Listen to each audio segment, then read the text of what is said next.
Thank you everyone for joining us tonight for Latina Judges Breaking Barriers and Achieving Success. My name is Cynthia Castillo. I am Senior Associate at Farella, Braun, and Martel in San Francisco, where I practice business litigation.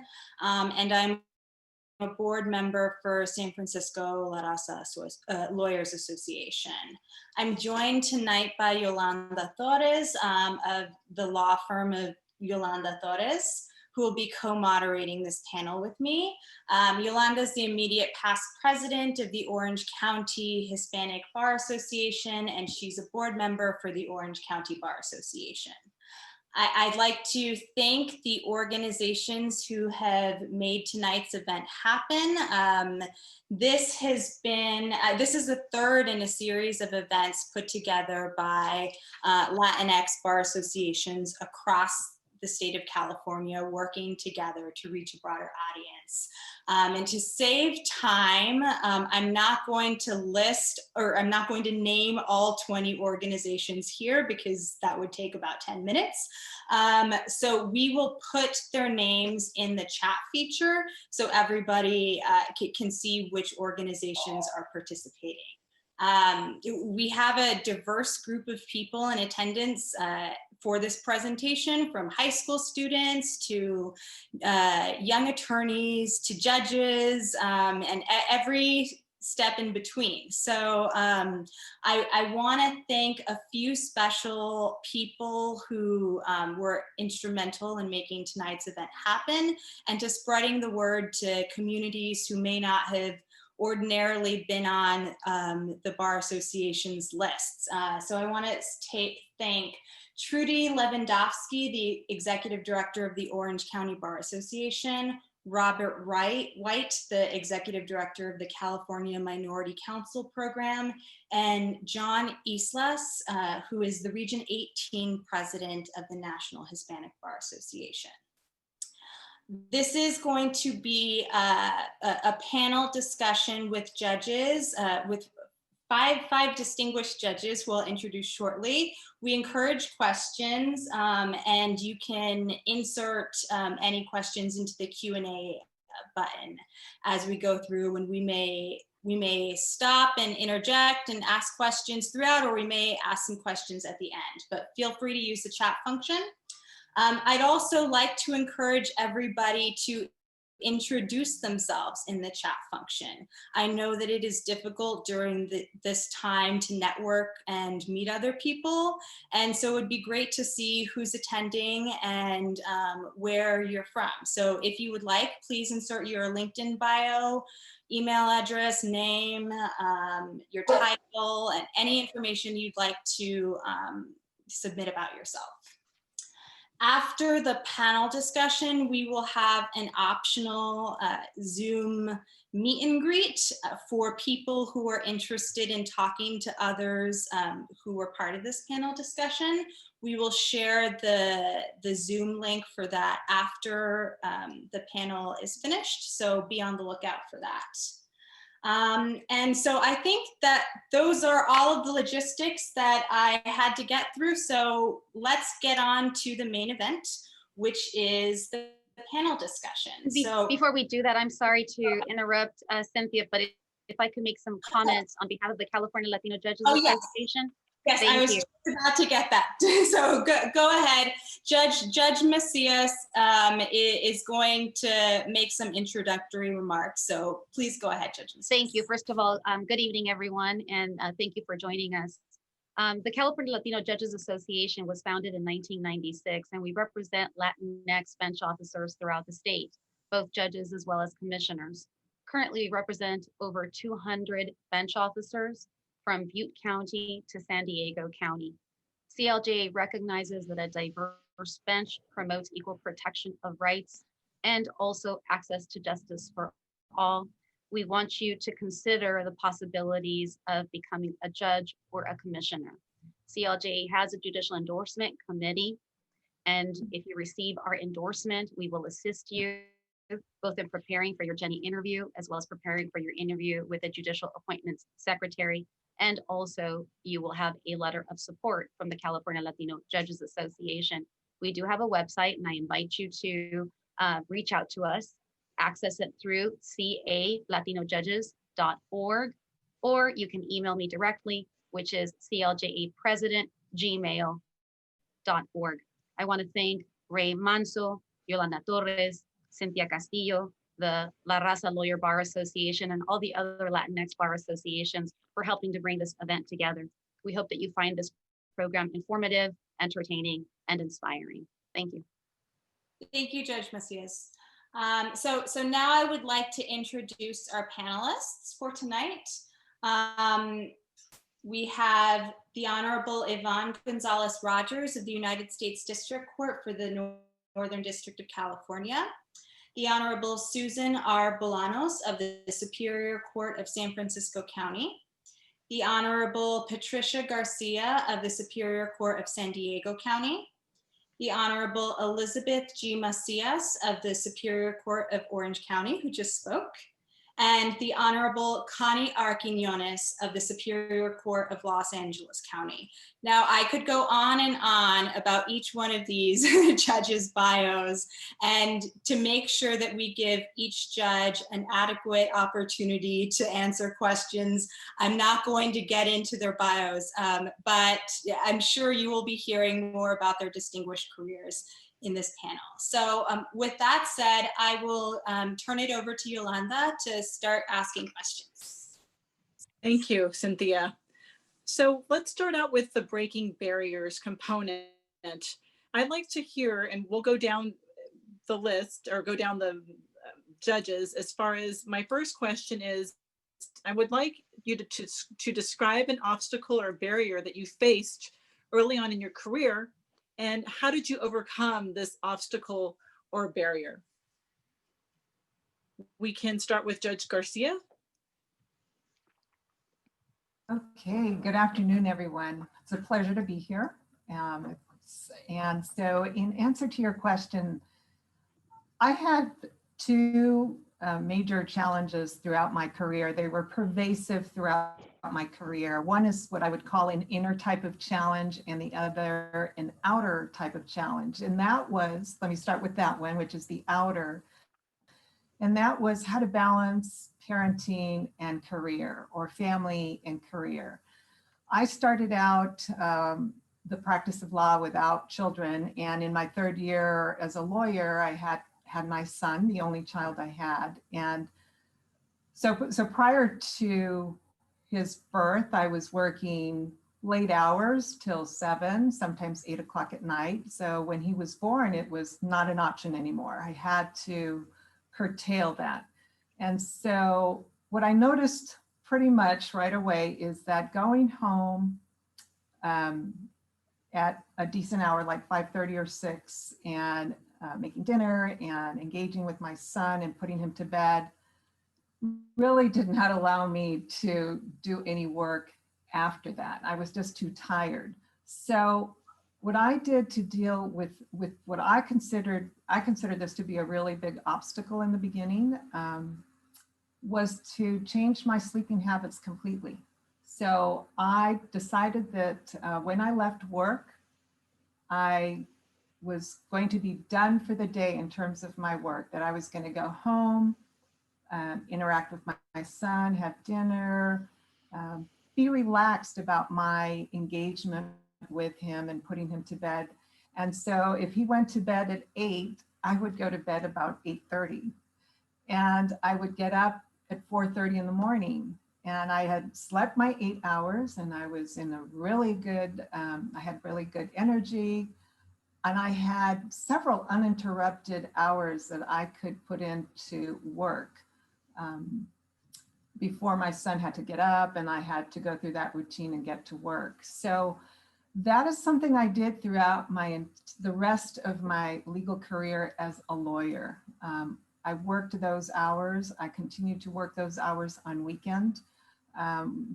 Soon after he was born, I went from a small boutique firm to big law with, a lot of billable hour requirements. So I maybe had 5 days of vacation a year for 10 years until I got appointed as a commissioner on the San Diego Superior Court. So that worked for me, although I continue to have some other challenges at the law firm. But let me switch over to the inner challenge, which is the performance anxiety that was fueled largely by my inner critic. And that was made up of my father's voice, my childhood experiences with a very demanding, authoritative, competitive father, and which also fed my own inner critical voice. And I think I can remember my first experience of performance anxiety was at about 4 years of age or 5, when I was learning to swim. My mother would take me to swim lessons, and it was great. I did great. And by the end of the, 6-8 weeks of lessons, I could swim across the pool, and I was ready to pass this test. Unfortunately, my dad showed up for that test, and I could no longer swim across the pool. And the instructor was befuddled, because I had just done this the day before, and so what was the issue? But so this is what my father's, I think his demanding style did to me. And I had other experiences throughout my childhood, and this carried through to adulthood. So you would ask, I always ask myself, why would I then decide I should be a lawyer and be in a situation where I'm confronting, a lot of people, I'm in court, and there's a lot of performance involved in that. Be that as it may, I don't really know all the answers to that, but I continued to push forward. So what do? I never quit. I continued to struggle with it. But I was a member of Toastmasters, so that was really helpful. When I had to go to hearings in court, I would get a good night's sleep. That always helped. I always wore my best suit, the one that would give me confidence and that would allow me to feel like I feel good. I look like a lawyer. I may have some anxiety, but I look good. And so I just continued to practice. And I would say, as time went on, that really the difference has been letting go of that inner critic and being kind to myself. And that really has been largely a function of a spiritual practice. So it's a lifetime of work, but it's here I am. Thank you. Judge Gonzalez Rogers, same question. So if we'd like to describe an obstacle or barrier that you faced early in your career? Probably the most prominent one was that way back when, in a galaxy far, far away, when I left law school, I joined a law firm, like many law firms, who didn't have a single Latina. There were 170 lawyers, and I was the first Latina, the third Latino, as we said back then, right? There one in my office and one down in Palo Alto. And that was the way it was for so many of us. They're just, in the law firms, you just couldn't find us. So, it was difficult because it was a foreign world, and law firms operate the big law firms operate in a way that was not what I grew up with. I didn't know any lawyers, but I assumed you're a lawyer, you hang out your shingle, and that's what you do. I didn't even know when I went to law school that there were things called law firms with hundreds of lawyers. I didn't even know that was a thing, much less that they didn't have folks with my background there. So it was a huge barrier. That being said, I encourage everybody to do this, is to be involved in your local San Francisco. For me, it was the San Francisco Raza Lawyers Association, LA MABA. There's all of us all over the place, but but when I would feel down and out, and when I didn't understand what was going on, I regularly went to the meetings, met with people. There are probably people on this call who were my mentors, and we encouraged each other, and we were able to vent to each other and to get it out of our system and help each other kind of, you can do it. You can keep pushing. For us, we talk nowadays about microaggressions. I mean, back then, it was just aggression, right? That's the way it was. And what I would say and have expressed to folks is, don't let folks have been getting in our way for hundreds of years, dozens of years.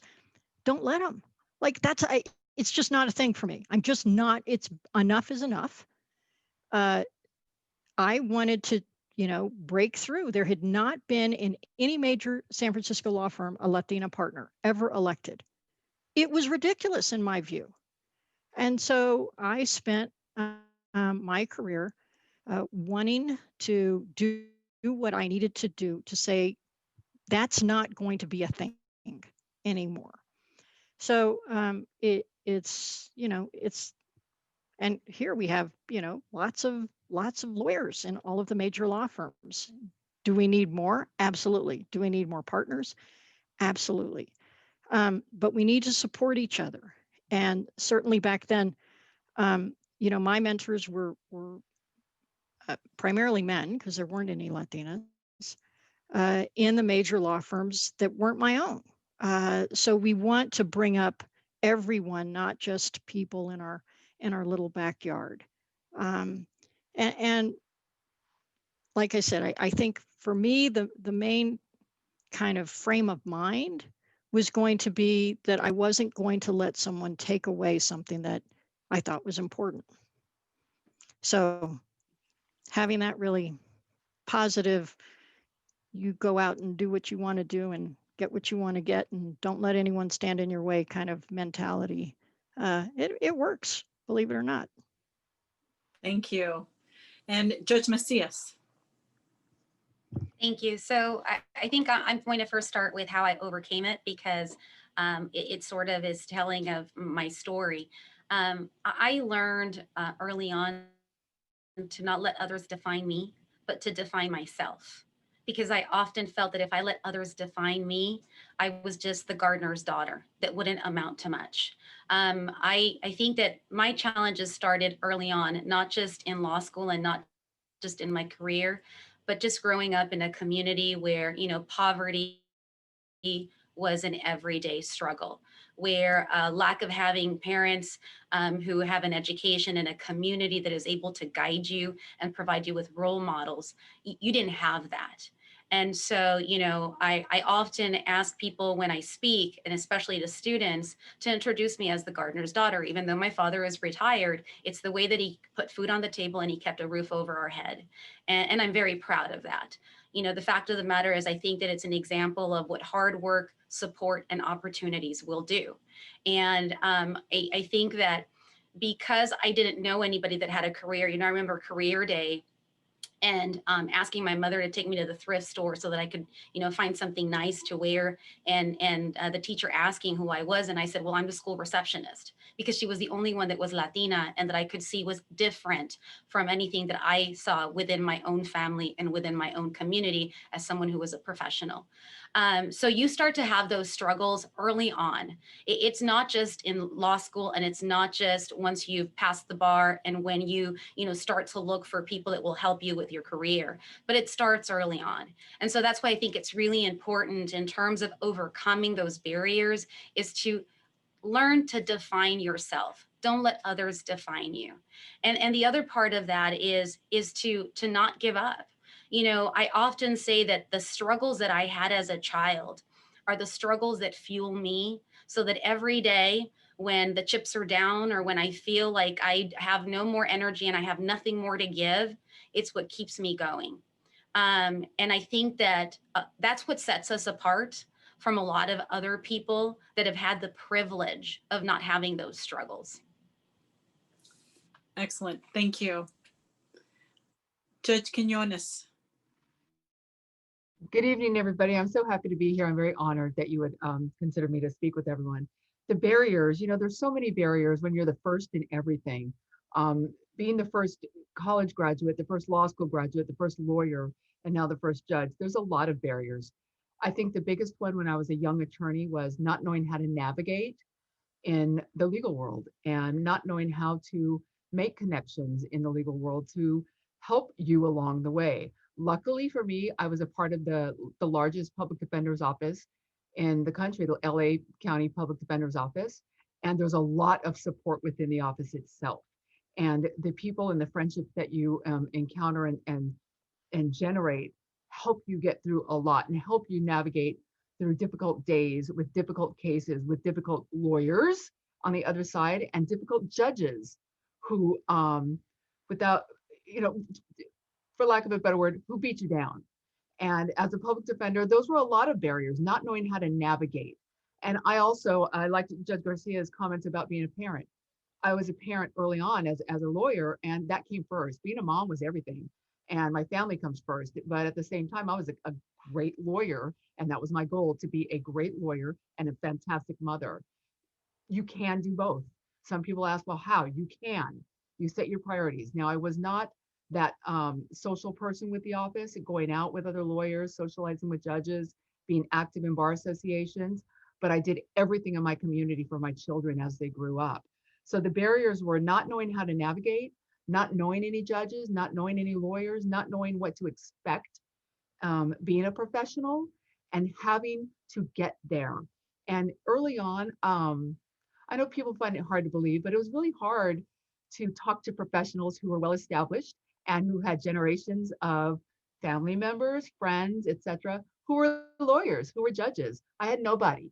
So it was the relationships that I established with friends who introduced me to other friends and maybe judges who took a liking to me because of my hard work as a lawyer.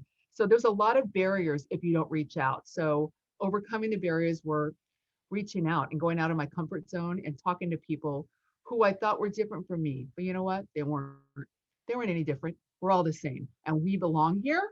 And we haven't been here long, but we're getting here. And there's a lot more of us that are here. So I think the barriers are temporary, but you've got to be very assertive in overcoming the barriers and getting your life in order and balance and being able to appreciate that there's a lot for you out there if you want it.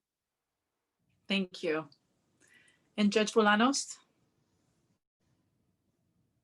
Oh, you're on, you'll have to unmute yourself. I want to commend everybody who has signed up for this panel and is here with us tonight. And for those of you who are law students in particular and young lawyers at the beginning of your career, I hope that this will be the first of many, many La Raza lawyer and other community lawyer events that you will attend.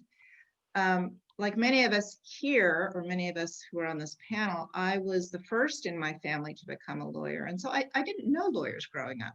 And there will come a point in your career where you will realize that in the law, like many other professions, at some point, in order to continue advancing, who you know becomes just as important as how hard you work or what you know.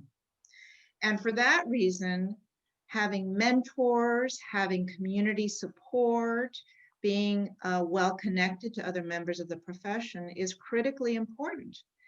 So I was fortunate in that in college, by the time I realized I wanted to go to law school my junior year, one of my political science professors took, tremendous interest in me, and he helped me a lot and encouraged me quite a lot to pursue law and specifically to go to Yale Law School. He, in fact, had studied at Yale. I had grown up and spent my whole life in Oakland, California. So as far as I was concerned, Yale was a foreign country. But honestly, if it were not for Professor Wolfinger, I probably would not have taken that big leap because it was so far away and it seemed so foreign. But once I got there, there was a very, very small, I was one of two Latinx students in my class, and the other was another student from Flagstaff, Arizona, also a woman, Pam Sanchez. But we bonded with the other Latinx students from the other classes, and from there on in, no matter where I went, no matter what job I had or what city I lived in, I was always very active with the Latino bar associations. And from there came not only the support that everyone here is talking about, but also the connections, right? And the mentors that we all need to continue advancing. So yes, we have made tremendous strides in the profession in the last 20 years, and we'll continue to make tremendous strides. And congratulations to you that you've all signed up for this panel tonight, and continue to do that. Be active with the Latino Bar Association wherever you happen to land, because it will be tremendously beneficial. Thank you.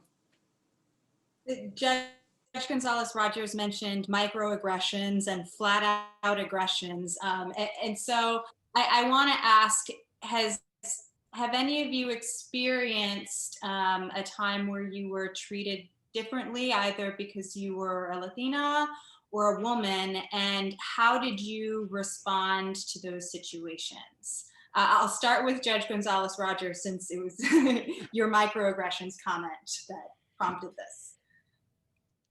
Well, a recent one that comes to mind, and here's a story of something that it doesn't matter how much you progress, there are still people out there who, want to take issue with your progress and your success.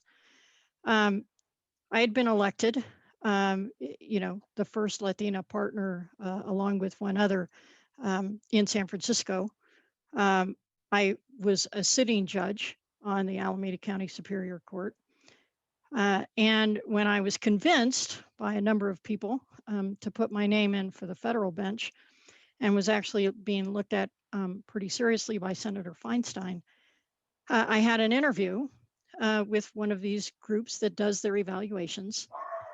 And because I had taken time off to take care of my children, and because this person hadn't done their homework, the interview basically started off with, who are you? And what, your husband's in DC, so you just must be some lucky Latina to be interested in this? I was furious.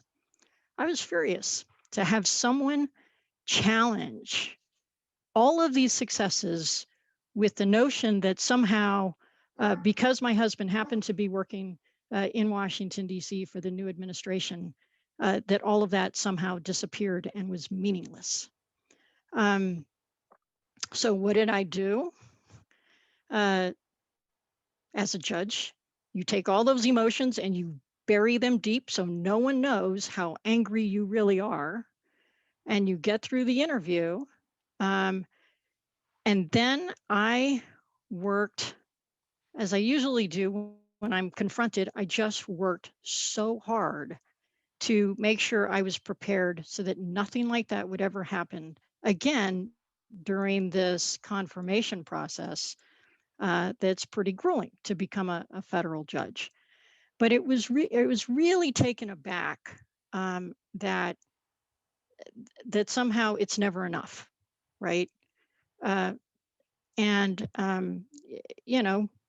again, like I said before, what do? You kind of deal with it, and you move on, and you don't let people like that stand in your way. So that's one that will stay with me for a very long time. Thank you for sharing that. It's crazy to hear that. Judge Garcia, same question. Oh, you're on mute still. All right. So I worked at two firms throughout my legal career as a lawyer. The first firm, like I said, was a boutique firm that was a paternalistic environment. But beyond that, beyond the partners all being white males, the rest of the lawyers were treated fairly equally. And I did not feel any sort of differentiation between being a female versus male or Latina. It didn't seem to matter. But when I went to the big law firm, it was palpable. So it was paternalistic, hierarchical, and women were supposed to be like window dressing, you know, so women were definitely treated differently in that firm. And in terms of me being a Latina, if, you know, I'm sure there was some implicit bias, but if I noticed it at all, I ignored it. Because like Judge Macias, you know, I am not going to let others define me. So if someone has an issue or a perception about me, that's their perception. It's not my perception. I'm not going to make it my problem.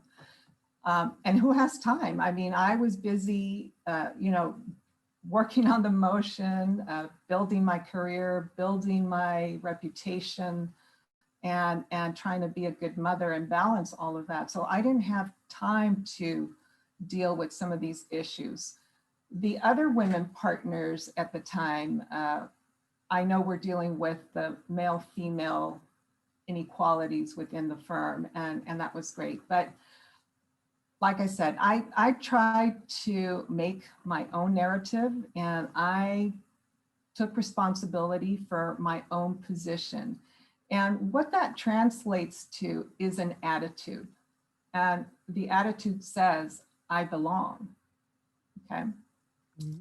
And it's important to feel you belong for a lot of good reasons. Of course, you don't want to be alone.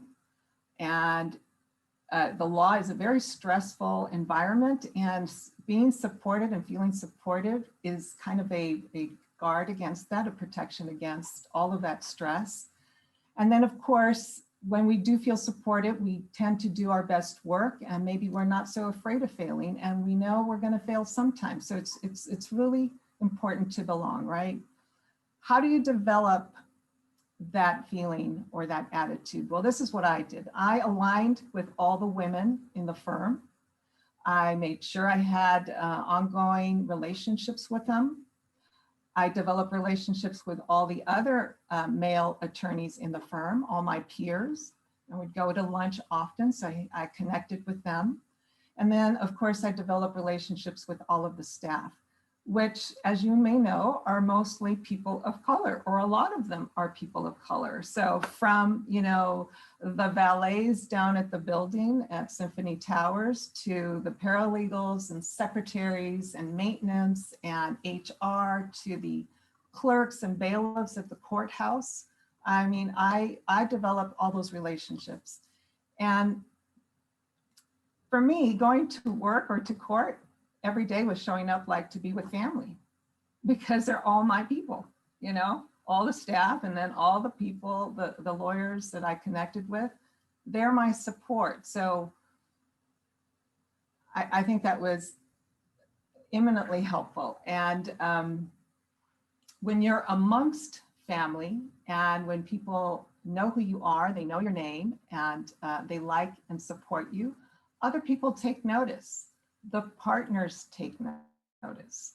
And I want to give you a little short example that I recalled in preparing for this. I remember a big law going to, with one of the big name partners, who it was an excellent civil litigator, and he handled family law. That was my area of expertise. I went to big law to work with these big lawyers on big cases.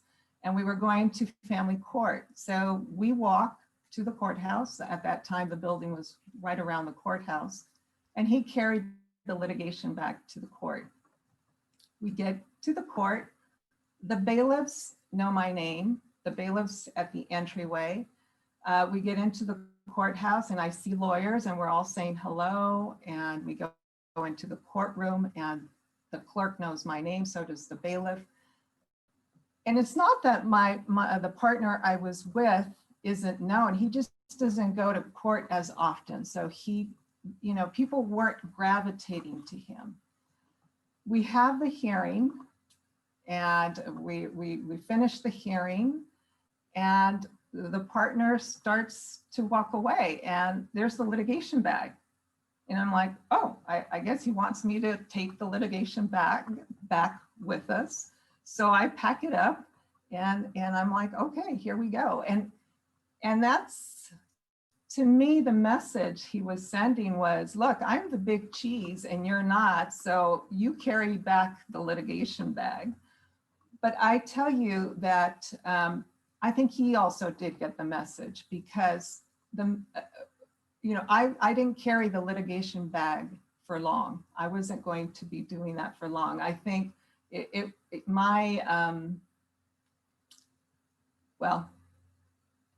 ascended pretty quickly, and the day came when I went to the partner and said, I can't be on your team anymore. I just have too many other cases of my own. I'm building my practice. And he's like, good, go on and do your thing. And anyway, so I think it's your attitude is so important. And I think this is one way to build up that support wherever you are. Thank you. Judge Quinones? Well, was there ever a time that I felt like I was treated differently? How about every day as a judge? Being a woman and a Mexican woman on the bench every day still. I've been on the bench 7 years, every day. As a lawyer, all the time. As a public defender, all the time, because you're just a PD. One day in particular stands out. I was a newer PD in the civil courthouse doing a criminal trial. It was a 3-defendant case. The defendants had tattoos. So we did a 402 in the chambers of the judge, who I will not name, since retired, long gone. You go in there very professional and you go in prepared with your motions and what you're going to ask for. And the 402 was, can we cover the tattoos? The shirts, the collared shirts were not enough to cover the tattoos on the neck. And the issue was not ID. The issue was not ID with the tattoos. Are they going to ID the tattoos? The issue was, the evidence, guilt or not guilt. So we had asked if we could cover the tattoos with Band-Aids, skin-colored Band-Aids. And the judge looks at me and he says, well, I don't know, can you notice why? Why do Mexicans get tattoos? Do you have any tattoos? And I was like, are you flipping kidding me? You're asking me this? And I think I said bad words. And of course the motion was denied. And it just gave me that extra oomph to go into trial and fight like hell. And so, are you treated differently? Yes. Will you be treated differently? Yes. Can you overcome it? Absolutely. You be prepared, you go out there, you fight. They'll know what's up when you're done. And so, how do you deal with it? Keep your head up.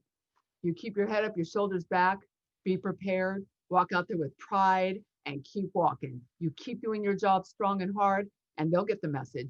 And generally, when the jurors like you as a lawyer and the result comes how you expected it to, you walk out and say, good day. Great advice. Thank you. Judge Macias, same question. So I have to say that for me, my experience was interesting because, so when I graduated from law school, I probably need to go back to my first year of law school. I got married right before I started law school, and I got pregnant right before I started law school. So I was pretty ready to have my baby by finals. I took the summer off, and then I went back. I had to move back to Orange County. I was attending law school in San Diego, and then I commuted for 2 years. So I never took mock trial because I couldn't miss a class. And I was basically a full-time mom, one day, and then a full-time student the next day. And so I was fortunate in that I had interned for the Federal Public Defender's Office, and I worked for them, like nonstop. They had a paid clerk, and I was doing it for free. And I made sure that I was there before she was there. I made sure that if she left for lunch, I stayed for lunch. If she left in the evening, I was there in the evening. If she didn't come in during the weekend, I was there on the weekend. So by the time that I graduated and I took the bar and I needed a job, I was able to convince the Federal Public Defender's Office to hire me, but I didn't have any trial experience. And here I am trying like major felony, like federal cases. And that in and of itself was daunting. And the way that the Ronald Reagan Federal Building works, at least here in Santa Ana, is it's sort of small town. You're always going to have the same opposing counsel. You're always going to appear before the same federal judges. And so I was 27 years old and I didn't have any trial experience. And I would get treated a certain way by opposing counsel. And I would go back to the one female deputy federal public defender and I would ask her, am I being treated this way because I'm young? Am I being treated this way because I'm a woman? Am I being treated this way because I'm a Latina? Because I'm really trying to figure this out. And I said, because depending, I may need to respond in kind. But at the end of the day, Connie, Judge Quinones is right. What I did was I worked nonstop. I mean, part of it was that I was driven by this immense guilt that I felt that, my poor client had this new lawyer, and that I just had to work harder than all the other judges to make certain that they had the best possible representation. But it was a matter of 3 years of absolute grueling, hard work each and every day, including holidays, because you needed to be able to establish yourself so that regardless of why they were treating you the way that they were treating you, they were going to learn that you were someone to be reckoned with. Thank you. Judge Bolanos, I'll turn it to you. You're still on mute. There you go. Okay, there we go. Well, I want to echo everything that Judge Macias just said. When I was appointed to the San Francisco bench in 2003, I was the first Latina to ever be appointed to that court, which is remarkable when you think about the fact that it was 2003 in San Francisco. That's very late, in my opinion, for San Francisco. So I felt very much that all eyes were on me. I was definitely an odd bird. And as a result, I knew that many people were looking at me and perhaps expecting me to fail, to stumble. So what I did was I worked very, very hard. I stayed late every day looking at my calendar for the next day. At that time, I was in a criminal assignment. So I made sure that I was fully prepared every day, always staying late. The other thing I did was I made a tremendous effort to get to know all of my colleagues, which is easier for me than perhaps for someone who's on the Los Angeles court, because in San Francisco, we have 52 judges, and I know in LA you have 500, so that may not be a reasonable goal. But I really made it a point to call everyone up or go to their chambers, introduce myself in person, and then schedule a lunch with over time. Obviously, I couldn't do 52 lunches in a row, but over time I made a tremendous effort to get to know my colleagues, to kind of demystify this aura of a new Latina, the first Latina on the bench. I wanted to get to know them as a peer, as an equal, and many of those people who were judges when I was a new judge are still some of my best friends today. Obviously, in the ensuing 17 years, there's been a tremendous turnover, but all of that effort really paid off. And when you do become a member of the bench, you'll realize it becomes a second family. And being a good family member and being able to help each other out is critically important. And there are times when you can help your colleagues out, but also you'll need to rely on them to help you out. So be a good team player.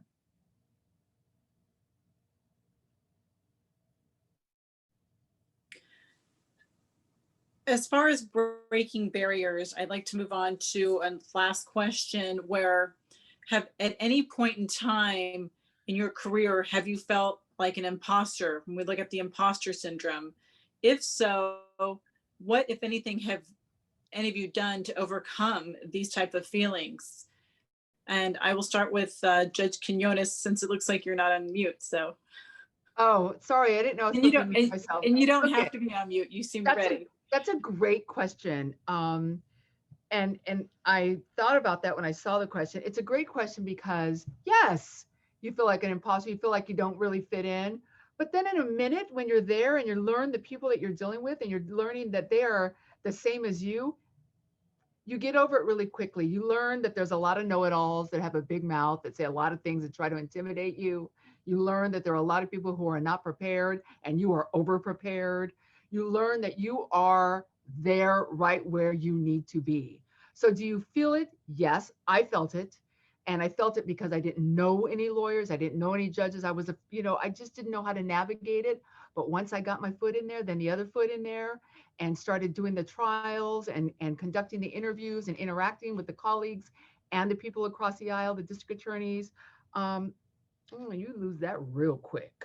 It's being prepared. And I'll just jump in, Yolanda, and say, ditto to Judge Quinones. I totally agree with what she just said. So here's some tips that I've learned and have read about over time, and hopefully these will help you. There's this old saying out there, fake it till you make it. Maybe you've heard it. Fake it till you make it. But it goes one step further. Fake it till you become it.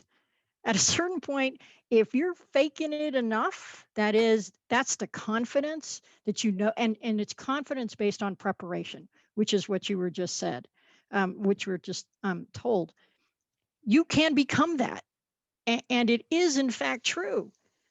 Believe it or not, we all feel like imposters because we don't know any better.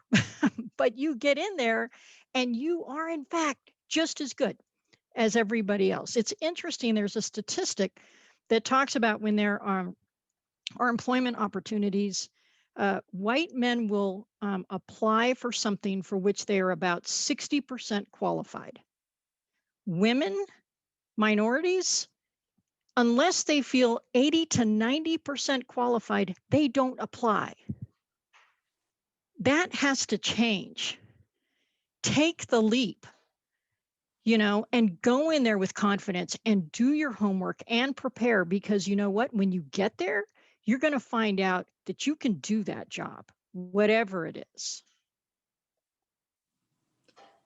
Judge Macias? So I have to say that, I think that first of all, we all have to be forgiving of ourselves because we all deal with the imposter syndrome, and it creeps up every so often, regardless of what stage in life. I attended Cal State Fullerton. Go Titans! I saw a couple of people that said that they're at Cal State Fullerton, and I went to California Western. And I remember when I applied to be a judge, I got this sort of code talk from people, legacy, pedigree, those type of words were coming out, and essentially trying to let me know that, they didn't think that I could get appointed to the bench. And that's the same talk that I got when I told my counselor at Cal State Fullerton that I wanted to go to law school. And it's the same, when I said, I'm studying for the bar, and, people like you don't pass the bar. Again, it's part of, defining yourself, right? Which is, thank you for the advice, but I'm going to do it anyway. And so I applied, and I said, the governor doesn't know my story. When he knows my story, he's going to appoint me. And so, I was appointed. And once I was on the bench, it was, these judges, they all have Ivy League educations. These judges, had amazing careers. And, what am I going to do? And again, it's you work hard. And it's not keep your head down, it's keep your head up and work hard and be proud of who you are and what you bring to the table. I think the one thing that I've learned is, for a long time, people have sort of sold us this story of like, it's our dirty little secret. What life struggles we've had, what challenges we have faced, your poverty, first generation, immigrant, whatever it might be, that's supposed to be like your dirty little secret. And the fact of the matter is, you need to find power in that. And so, I walked in and I said, I'm going to learn how to do this, and I'm going to be the best that I can be. 2 years into it, I was supervising judges.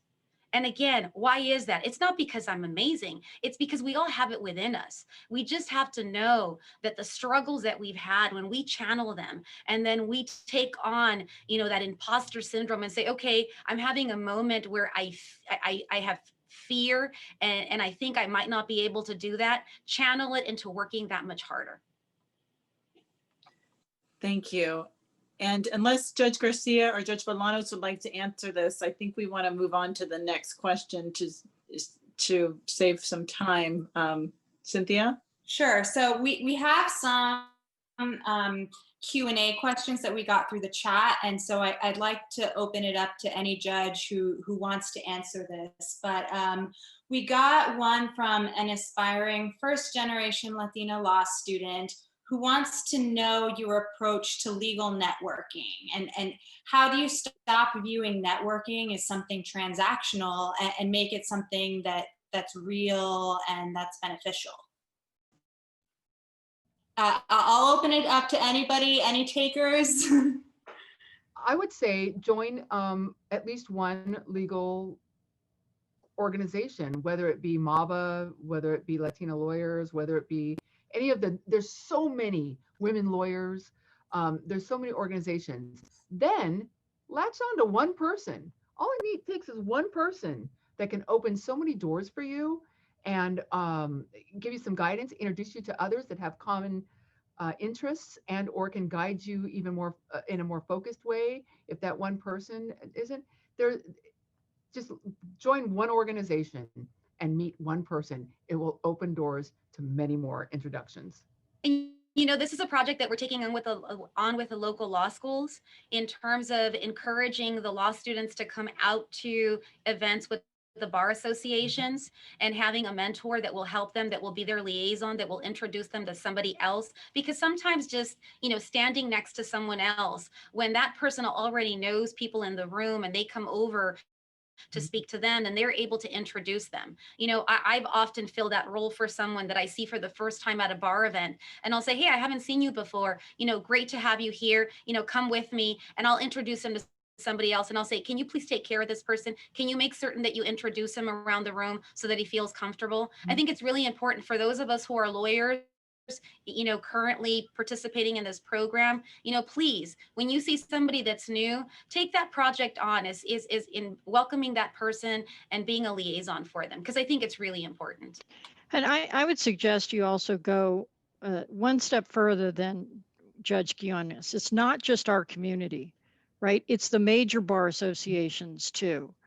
And whether it's national bar associations or practice associations, or city or county associations, they need your voice, they need your participation, and you need to broaden your contacts. So, think about reaching out beyond us. And if I could add, I've always looked at networking situations as just going to one big party family. and that has always just really helped me. It's like, I'm just going to meet, people as if I were at a family party, and I don't know everyone at the family party, but I feel very comfortable going up to people and saying, hello, this is who I am, and this is what I do. And just getting to know people. That's really the bottom line, is getting to know people and letting them know who you are as well. Great, thanks.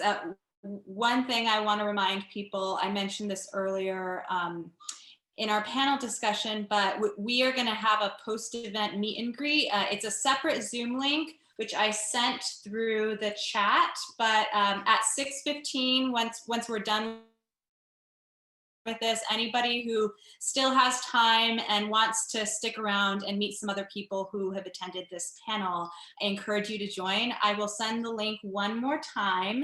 It is a separate event because this is a panel function and we want to be able to talk to people. So just click on that link and that's a way to participate.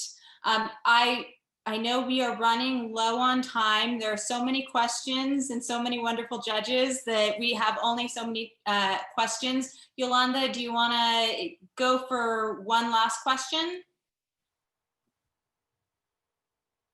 Yes, that's a tough one because there's so many good questions. And so one of the questions I was looking at is mentors.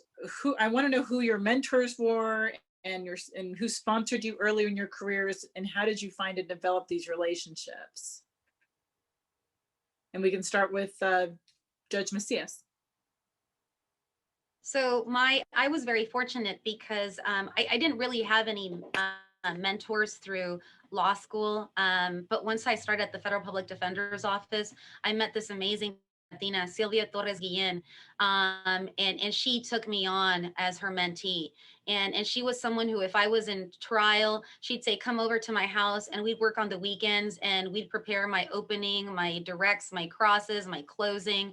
She was the one that encouraged me to become involved with the Latina Lawyer Bar Association. She was the one that encouraged me to apply to become a judge. So you do need someone who, you know, cares about you and cares about your career and is going to encourage you and guide you. I mean, she went as far as reviewing my application, preparing me for the interviews, you know, doing the things that we want to do as the California Latino judges for you. Thank you. Judge Quinones? Mentors, early in law school, none really. I struggled through law school. I went to law school. At one school, was kicked out for academic reasons, went to another, graduated, took the bar twice. I did not pass the first time, passed the second time. And it was, so, you know, being knocked down and getting up and being knocked down and getting up again made me more determined. So when I became a lawyer, I worked for legal aid first, loved that job. I couldn't get a full-time position, so I applied for the public defenders. That's what I wanted to do. Ultimately, I loved being a public defender. It wasn't until I started doing many jury trials that judges took note. And so certain judges, Judge Webster here in the Compton Courthouse, has always guided me and has always been a great mentor to me and encouraged me through the years. I didn't take him up on his advice to apply for a judgeship until, you know, recently, after 22 years of being a public defender, a job that I truly loved. So mentors are so important. And I was a little resistant for no good reason, guys, just a little resistant because I thought I'm going to be a public defender, you know, I'm going to go out with my boots on, being a public defender. But being a public defender and working on very difficult cases on a daily basis, you do need mentors and you do need people to help you navigate through this system and encourage you to become a judge and or in a different capacity. And I became a judge because I wanted to do something differently and to dole out justice in a different way and to make sure that motions and trials and all the different legalities in criminal cases were handled fairly, that everybody got a fair shake. And that was my motivation to become a judge. So my mentors were other judges that are now my colleagues, and it's beautiful working with people and now passing it on to the young lawyers that I get to mentor. Thank you. Judge Garcia?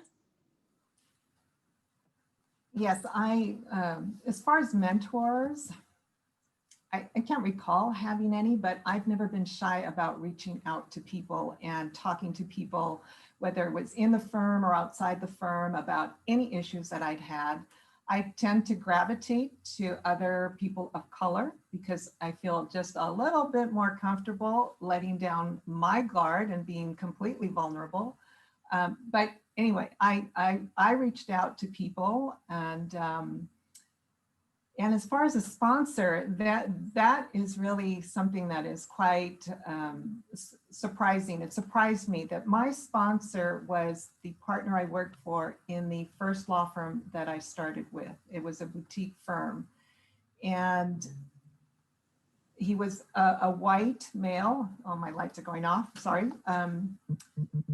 And I was surprised because behind the scenes, he was pulling for me. And I did not know this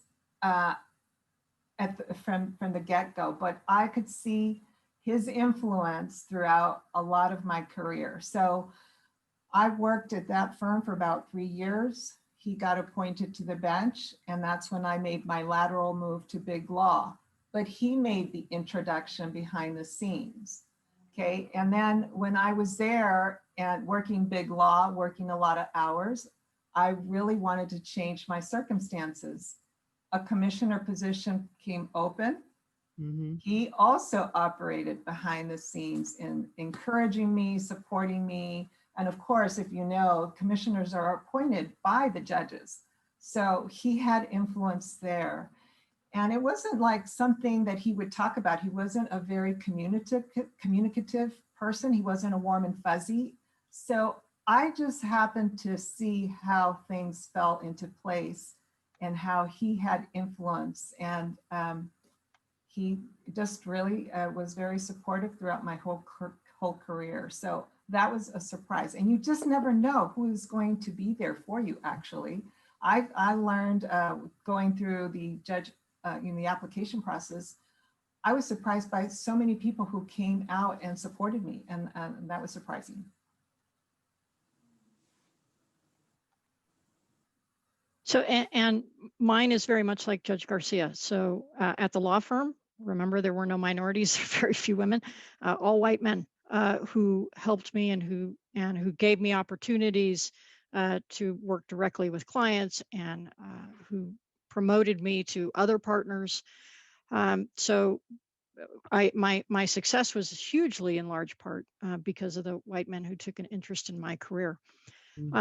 In terms of the judges, the two judicial positions I've had, again, it was that establishment, much like Judge Garcia, from the law firm in the background, pushing for my appointment in ways that I didn't know.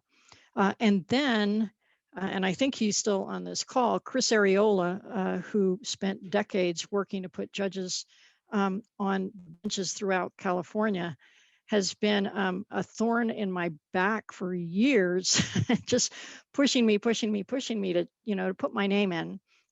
And Judge Hernandez here in Alameda County, who was the presiding judge, who basically cornered me until I agreed to put my name in for the bench. Now, once I was on the bench, they really were. I was so closely connected to the Latino judges who, would literally get off the bench and take my phone call to answer my questions when I was in the middle of a difficult situation. Moving to the federal bench, so many female judges were there promoting and mentoring me along. And so there's just not one. I mean, I took mentorship as often as I could get it from as many different sources as I could get it. But the issue of sponsorship too is really important, and it's different. Sponsorship are people who are going to put you in positions where you can succeed. And they may not be your daily mentor. They may not be the person you go to for the little stuff, but they have to have confidence in you to put you out there and, on a stage and just let you perform. And so it's really important to have, you don't need as many sponsors as probably mentors, but you do need sponsors, and they're different. Thank you. I think we're going to move on to Cynthia will ask one last question. Yes, so we'll end in about 10 minutes at 6:15. But one last question. Was there a time early in your career where you had a success or an achievement and you thought, I got this, or some event that led you to become confident in your lawyering? And I'll ask Judge Bolanos first. Oh, well, let's see. Probably the first significant success I would say that I had in my career was when I started out as a civil rights lawyer, actually working at MALDEF.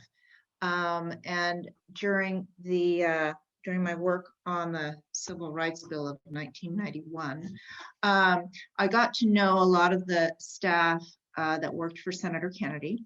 So when an opening became available, a counsel position in that office, they invited me to apply.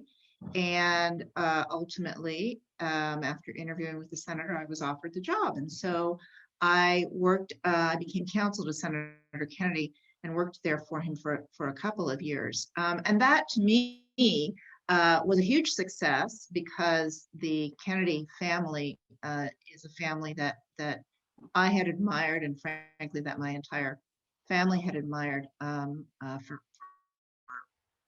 ever since I can remember, frankly. And I have to say that he taught me quite a bit about how to be a leader, how to be a negotiator, how to be kind. He was a very effective senator for a number because he had all of those skills, and I learned many, many skills from him that I then took on in my career and use to this day. I remember one time when he was chair of Labor and Human Resources, which was the committee in the Senate that was in charge of all of the legislation involving education. And he had a counterpart on the House side at that time. It was Chairman Ford of Michigan, who's long since passed. And they had essentially a meeting each session to go over the agenda for the session for the Democrats on education matters. He asked me to set up the scheduled meeting with Congressman Ford. And I said, well, when would you like to have the congressman over, and do you want to meet in the Hideaway, which was his private office in the Capitol, or do you want to meet here in the Rayburn building? And he said, oh, no, no, no. He said, we're going to go over there. He said, even though he was obviously the more senior legislator and the more important person as between the two of them, he said, it's the small things that count. It's the small efforts that you make that count, that help you build a relationship that you can then, that will help you negotiate in the future. So we set up that meeting and we walked over there to Congressman Ford's office to have this meeting. And since then, I've remembered that many, many times. It's the small things that make a big difference in building professional relationships. You have to make the effort, and that pays off in dividends later. Thank you. Judge Garcia? I know time is short, and I'll only mention this one. I guess we're talking about a time when an early success, and I would go back early in my career, and it was during an ex parte hearing against another big attorney, and I prevailed in that hearing, in that ex parte hearing. And I think the reason was that I was underestimated. And I'm sure a lot of my colleagues here, we tend to be underestimated. And I love it because I am so much better prepared. And you have these situations where, they think, oh, she's just a Latina, whatever. And you go in and they are just beside themselves. And I love it. It's a great feeling. Thank you. Judge Macias? So I think that first of all, I'd be lying if I didn't say that my first success was passing the bar, because I kept hearing people like, you don't pass the bar the first time around. So that for me was, I couldn't believe that I pulled it off, right? And so I hadn't applied anywhere because, why would I apply if I wasn't going to pass the bar? And so the next task was trying to find a job and being able to convince the Federal Public Defender's Office, who don't hire straight out of law school, that I was deserving of a job was the biggest accomplishment for me.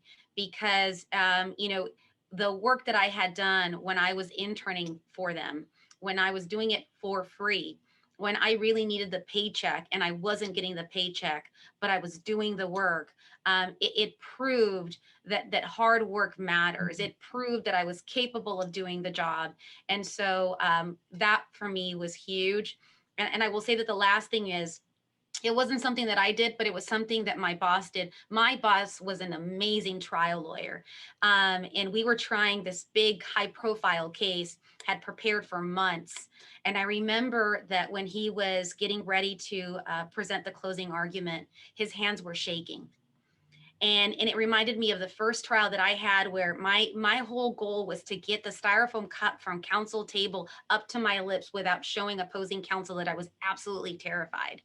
And it just showed me that, you know what, it's okay to be scared. It's okay to be nervous. Just channel that. Thank you. Judge Quinones. Man, being underestimated is the best feeling ever, because when you're underestimated, they don't realize that you're the most prepared in the room.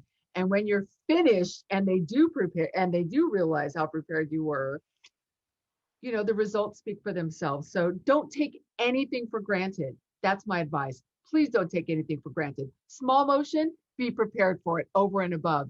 Big motion, be prepared for it over and above. Be the most prepared in the room. Meritorious appointments happen. They happen and they occur all the time. So don't think that you have to be connected, or you have to have money, or you have to know somebody. Your performance, your preparedness, and your ability to overcome obstacles will all pay off. Thank you. And Judge Gonzalez Rogers.